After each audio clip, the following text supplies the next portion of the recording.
बच्चों, कैसे हो तुम सब? अच्छे हो? चलो सिट डाउन।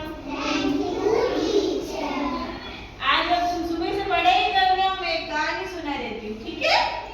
फिर पढ़ाई करेंगे। पहले कहानी सुन लेते हैं। तो मैं कहानी में कौन है? दो दोस्त, एक कछुआ और एक खरगोश, ठीक है? कछुआ किसने देखा है? तुमने देखा है कछुआ? कौन से कलर का होता है? बहुत बड़ा देखा।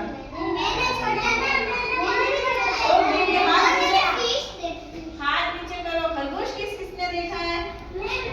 कौन से कलर का होता है खरगोश? व्हाइट कलर का।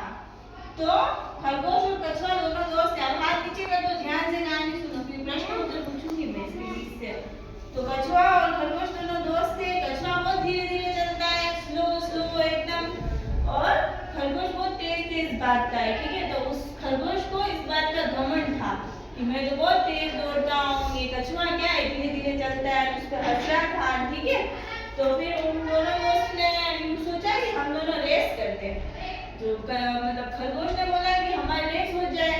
तो खरगोश को यूं मन में था, फुल कॉन्फिडेंस था कि हाँ मैं तो तेज भागता हूँ, मैं पहले ही पहुंचूंगा उस झाड़ी तक। तो उन दोनों में कंपटीशन हुआ, ठीक है?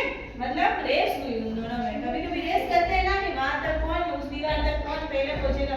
तो उन्होंने भी एक झाड़ी फिक्स की कि वहां तक कौन पहले पहुंचेगा, ठीक है? तो वो दोनों रवाना हुए। फिर वहां से खरगोश आधे रास्ते तक दौड़ के जल्दी फास्ट पहुंच गया, वो तो 1-2 मिनट में पहुंच गया वहां पे। तो उसको लगा कि कछुआ तो बहुत धीरे धीरे आ रहा है, धीरे धीरे आएगा, तब तक मैं यहाँ सो जाता हूँ थोड़ी देर झाड़ियों में, ठीक है? तो वो वहां पे सो गया, बैठ के सो गया। तो उसे क्या नींद आ गई, वो सोते ही रह गया। और कछुआ था वो धीरे धीरे आ ही रहा था। तो वो पहले पहुंच गया जहाँ तक उनके फिक्स था कि यहाँ तक इस दीवार तक हमें जाना है, वहां तक वो तो पहुंच गया। फिर एकदम खरगोश की आंख खुली, उसने देखा कि अरे बहुत देर हो गई है, कछुआ कहीं पहुंच तो नहीं गया। फिर वो तेज भागा, आगे गया जहाँ तक मतलब वहां पहुंचना था, रेस खत्म हो रही थी, वहां गया। तो कछुआ आगे बैठा था पहले से ही। तो फिर वो इतना उदास हुआ कि ये तो इतना धीरे धीरे चलता है, मैं इतना तेज भागता हूँ, फिर भी ये मेरे से पहले पहुंच गया।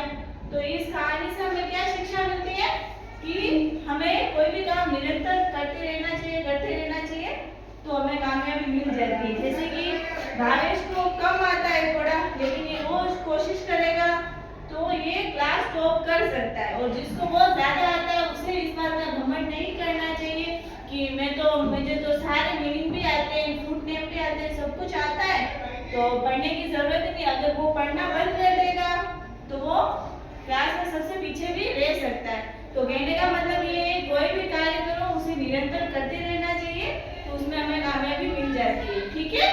अच्छी लगी